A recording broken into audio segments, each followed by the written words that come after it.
11 horas e 44 minutos, estamos de volta com o Contraponto desta quarta-feira, 9 de outubro de 2013. Hoje nós estamos recebendo o presidente do Sindicato dos Trabalhadores da Empresa Pública Embu, o Luiz Carlos Santos, e também o Silvio Areco, que faz parte aí da diretoria, ele é o tesoureiro e palmeirense. Silvio, tanto feliz, ganhou aí do Figueirense 4-0.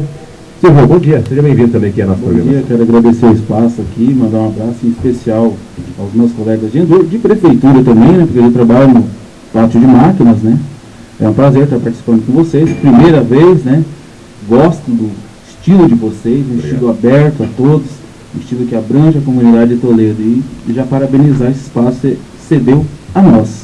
Beleza. Ô Luiz Carlos, a questão, o que é o Vale Cultura? Isso é algo que você está tentando implantar aí para os trabalhadores? Do que se trata? Então, o governo federal criou esse programa do Vale Cultura, né, para estimular, como o próprio nome diz, né, a diversidade cultural, beneficiando assim a classe trabalhadora. Então, assim que nós tivemos conhecimento desse Vale Cultura, nós já incluímos ele na pauta para negociação do acordo coletivo 2013-2014, né? Na época em que reivindicamos ainda não tinha regulamentação, estavam conversando a respeito e tal, né, em nível federal, e nós incluímos isso aí como uma pauta negocial e deixamos em aberto no acordo, mais consta no acordo coletivo, né, que se a empresa pública se enquadrar nas regras gerais do programa, o Ascano não vê problema em implantar, tanto que ele se comprometeu em implantar esse Vale Cultura, né.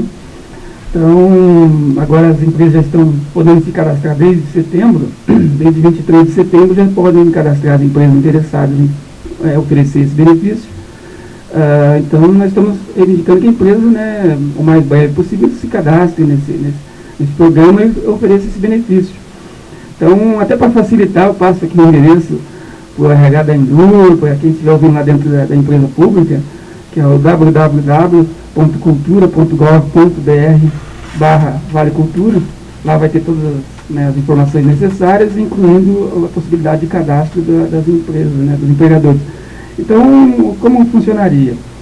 São R$50 fornecido via cartão magnético, que você poderá gastar nos estabelecimentos conveniados, você pode adquirir DVDs, livros, pode, de repente, pegar um cineminha, né? E é acumulativo esses R$50, né? Então, R$50 mês a mês, que o funcionário poderá usar conforme a sua necessidade. Né? Quem paga? Inicialmente, o empregador pagaria uma parte, né, e o funcionário paga outra parte, mas o empregador tem incentivos fiscais que poderá ser deduzido e poderá receber esse benefício até mais que isso, né, que ele fornece. Então, daí, prioritariamente, a faixa é até 5 salários, né? 5 salários mínimos é a prioridade do programa, né? A parte do trabalhador contribuiria dentro desse programa. Se você ganhar até um salário, o trabalhador contribuiria nesse programa com R$2, um salário, né? De um salário até 2 salários seria R$3. De 2 até 3 salários, R$3. De 3 salários até 4, R$4, a parte do funcionário, né? De 4 salários até 5 salários, R$5. Vale Cultura, sim, é para a cultura, mas assim, bem miúdo, ele poderia fazer o quê? O senhor poderia fazer o quê? Ir no teatro, no jogo de futebol, o que assim? Sim, você poderia comprar jornais numa livraria, até material escolar, né? As livrarias têm uma gama enorme de produtos, né? Dentro desse tema você pode comprar isso, pode comprar revistas, jornais, CDs, DVDs, tudo que a pessoa, né, o beneficiário, acha que vai enriquecer a sua cultura, né? Então, pode ser em teatro também, né, nos estabelecimentos conveniados. Poderá também estender-se acima de 5 salários, mas aí tem uma faixa de desconto maior do funcionário acima de 5 salários, que giraria em torno de 20% na Isso já interessa bem menos para o sindicato também, né? Porque deve ter pouco sindicalizado que ganha mais que isso. Nossa prioridade é nessa faixa que vai entre 1 e 5 salários, né? Que é o 90% ou mais da empresa ganha isso. Né? Quem ganha mais, né, claro, na Enduro são os diretores, né, que estão em 8,5. Então, para a empresa, para a classe trabalhadora, é uma boa aderir a esse programa, né? Luiz Carlos, aí esse cartão não seria aceito em outras localidades, como por exemplo aqui, farmácia, supermercado? Em princípio não. O Vale em princípio Cultura, não, né? O Vale Cultura mais para cinema, livrarias, né? teatros, mais da área cultural, né? Cultural. Então nós estamos aqui fazendo esse apelo à direção da indústria, né? Volto a dizer que tem alguém nos ouvindo nesse instante, ao RH que se agilize nesse sentido, que visite esse espaço aí que eu passei esse endereço e cadastre logo a empresa pública e forneça o mais breve possível, mais uma vez frisando que é uma pauta do sindicato em benefício do coletivo, né? Se você esperar o patronal, ele não oferece nunca esse tipo de coisa, né? Bem. Ô Silvio, o Silvio é o tesoureiro lá do Sindicato dos Trabalhadores da Indústria. Lógico, o Luiz Carlos também vai falar sobre o assunto. Penalidades disciplinares. Estão tendo algum tipo de problema, Silvio? Tivemos um caso recente, um caso que, no meu ver, na minha visão, foi até pesado um pouco demais, né? Poderia ter sido colocado um aconselhamento, não algo tão incisivo como uma advertência por escrita, né? Tivesse conversado, explicado, cara, você fez assim, assim, não faz mais, né? Então foi algo muito pesado, no meu ver, né? Não sei do Luiz Carlos, mas eu acho que é parecido, nossas visões se parecem. Foi uma situação recente, Luiz Carlos? O fato ocorreu dia 11 de setembro. Dá para narrar o fato sem citar nome? Eu conversei com o funcionário, ele pediu para não citar o nome dele, então vamos respeitar ele e não vamos citar. Então aconteceu dia 11 de setembro, o funcionário em questão estava passando mal, né, estava com um problema de saúde, e não tinha trabalho para ele naquela ocasião, então ele foi tipo, se repousar, descansar um pouco. Nisso, uma pessoa do RH chegou lá e o jurídico da empresa, né, já enquadrou esse funcionário e aplicou uma penalidade disciplinar muito severa, na minha visão, também, concordando com o Silvio, e falando em nome do sindicato, já falei com a Ascani, aplicou 3 dias de suspensão. Isso gera, fora os 3 dias de suspensão, vai gerar 3 meses de perca do bônus assiduidade, do vale assiduidade, que são R$100 por mês. Na nossa visão foi bastante severo, poderia... E é um precedente severo também. Poderia ter se aplicado uma verbal, né? Um alerta, uma penalidade disciplinar verbal, não já aplicando a punitiva na primeira, assim, né? Você aplicaria uma verbal e fala, se você repetir, aí sim você vai receber, né, uma advertência por escrito que vai te aplicar as sanções. Já conversamos com a Ascani em várias ocasiões, protocolamos a defesa do funcionário, o protocolo 332, já conversamos com a Ascani, tudo caminha para anulação desse processo disciplinar aí, que é o justo, né? O correto é você ser educativo, pedagógico. Então, como seria isso? Você educar o funcionário, né, dentro daquele sistema que o patronal quer, mas sem, né, aplicar de cara a punição. A punição não educa, né? A punição não educa.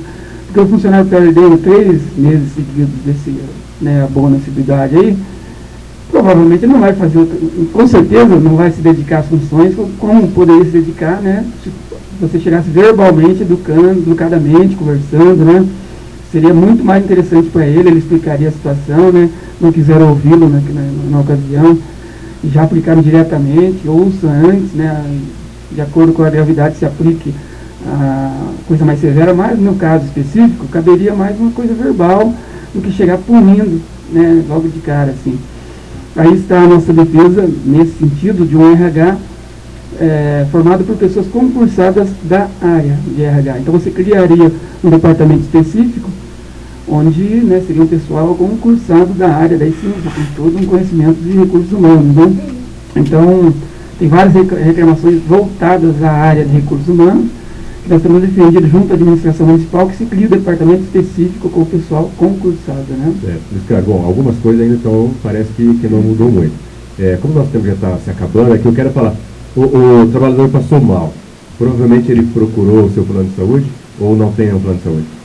Pois historicamente nós temos defendido a entrada dos funcionários públicos da empresa municipal naquele sistema de assistência à saúde que existente. Vocês não podem ser assistidos pela CAST, né? Hoje não, mas poderemos ser se alterar a lei em uns 2 ou 3 pontos dentro da lei que criou o sistema administrado pela autarquia CAST, né, denominada CAST. Em 93 foi criado esse sistema, poderia ter se incluído, sou sempre repetitivo, mas tem que ser repetitivo até que um dia alguém acorda e corrige essa distorção, né? Poderia ter se incluído na lei, na época em que foi criado, não se incluiu, isso gerou todo esse problema que vem se arrastando. Um plano particular, coletivo, é muito caro para... Vamos pegar aí no caso a Unimed, mais conhecido, né? Se você aplicar a Unimed na empresa pública, o coletivo não aguenta pagar um plano familiar via Unimed, devido, retornamos àquela questão dos baixos salários pagos pela empresa pública, né? Poderia até aguentar esse impacto se tivesse aplicado a política de ganhos reais, né? Via Unimed, usando o plano mais conhecido, para nós é totalmente inviável um plano familiar. Talvez um individual, mas como nós focamos no familiar, não seria interessante, né, para a maioria dos funcionários. Então, cabe uma alteração na lei que criou o sistema de saúde voltado aos servidores públicos, uma alteração em 2 ou 3 pontos. Você fazendo essa alteração em 2 ou 3 pontos, fica aqui o alerta para a administração municipal, que cabe ao executivo encaminhar para a Câmara. Você fazendo a alteração em 2 ou 3 pontos, você incluiria todos, né, os funcionários da empresa pública. É uma coisa histórica, um erro absurdo histórico aí que, de 93 para cá, todas as administrações são solidárias, né, nessa culpa aí. Então, a culpa coletiva das administrações que seguiram, mas poderá ser corrigida, né? Ou seja, mais uma luta aí para o sindicato. Mais um. E consta no termo de compromisso assinado pelo atual prefeito, consta a inclusão dos funcionários dentro desse sistema de saúde administrado pela CAST. Então, o alerta para o prefeito, para o Ascan, para nos ajudar nesse sentido, é de corrigir essa distorção histórica, né? Eu creio e defendo, né, com evidência, digamos assim, que o funcionário da empresa pública tem 100% de direito de estar nesse sistema de saúde, né? Então, nós podemos estar colaborando há mais de 20 anos nesse sistema, né? Então, não é culpa nossa, né, não estamos colaborando. Luiz Carlos, nós estamos encerrando o programa, mas ainda tem alguns tópicos que eu gostaria que você abordasse já nesse minuto aí, também fazendo a sua consideração final já. Uniformes, a previsão de 2 por ano, mas até agora ainda não veio, problemas técnicos, IPI e ganho real de negociação. Consegue falar em 2 minutinhos sobre isso? Podemos sintetizar, né? Uniformes, via acordo coletivo, devem ser 2 ao ano, né, com possibilidade de substituição em caso de necessidade. Não foi fornecido ainda nenhum. A culpa é da empresa, que deveria fornecer isso aí via licitação, ganhou a licitação, mas não conseguiu cumprir a licitação.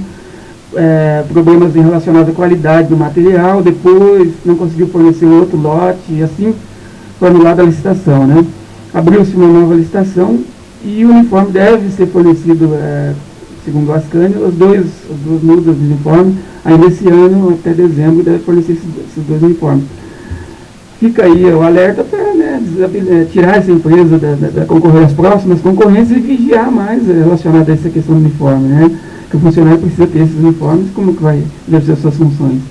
O EPI tem sido fornecido regularmente, né? A CIPA tem cobrado, tem o técnico de segurança também que cobra. Tem várias questões que nós precisamos ainda regulamentar, como, por exemplo, a padronização dos uniformes dos guardas da empresa pública, mas isso é coisa que nós estamos tratando e provavelmente não vai ficar mesmo para o próximo acordo coletivo. Mas não temos reclamação quanto aos EPIs, temos mais relacionado aos uniformes, né? Sobre os ganhos reais, dia 18, nós vamos voltar a negociar com a empresa pública. Fica aqui o apelo para a administração municipal, que cumpra agora essa pauta nossa aí dos ganhos reais, que está incluído no plano de governo do Beto, né, no compromisso dele. O alerta para a empresa pública, né, que poderá haver algum tipo de movimentação, provavelmente virá, né, se não tiver uma negativa relacionada a essa questão dos ganhos reais. De alguma forma tem que ter algum ganho aí, porque gerou-se uma expectativa muito grande relacionada a isso. Então, dia 18 nós vamos fazer essa reunião. Fica aí o alerta geral para toda a parte patronal, né, e o convite aos servidores da empresa pública que se associem, sindicalizem, né, o nosso sindicato para reforçar essa representação, né. Então, eu termino aqui agradecendo ao espaço da Rádio Integração, ao Davi que nos recebeu, a você, Wagner, pelo convite. Então, sempre que convidados estaremos aqui, pós dia 18, se você me convidar, nós vamos trazer... Já está convidado. Nós vamos